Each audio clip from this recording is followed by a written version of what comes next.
దాదాపు ఇప్పటికీ 34,346 మంది 9:45 గంటల వరకు కూడా ఈ హెడ్ కౌంట్ తీసుకున్న ఆ కౌంట్లో ఇన్ని వేల మంది దర్శనం చేయడం జరిగింది. అందరూ కూడా దర్శనాలు బాగా చేసుకున్నాం, అన్ని ఏర్పాట్లు బాగున్నాయి. ప్రభుత్వ శాఖల అధికారులందరూ సమన్వయంతో పనిచేస్తున్నారు. ఎప్పుడూ లేనటువంటి కార్యక్రమం జరుగుతూ ఉందని చెప్పి ఇప్పుడు కూడా భక్తులు వాళ్ళ ఆలోచన సరళిని తెలియజేస్తూ ఉంటారు.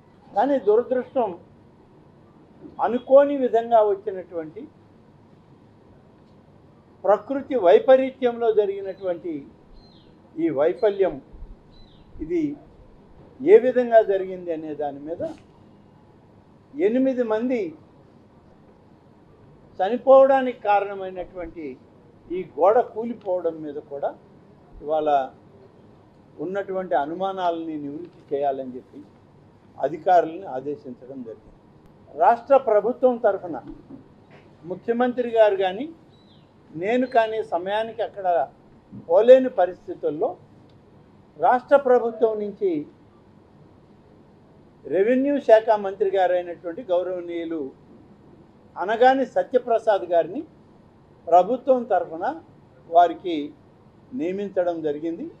వారితో పాటు ఆ జిల్లాకే సంబంధించినటువంటి రాష్ట్ర హోంమంత్రి గారైన శ్రీమతి అనిత గారు కూడా స్వామివారి దర్శనంలో పాల్గొనడం జరిగింది.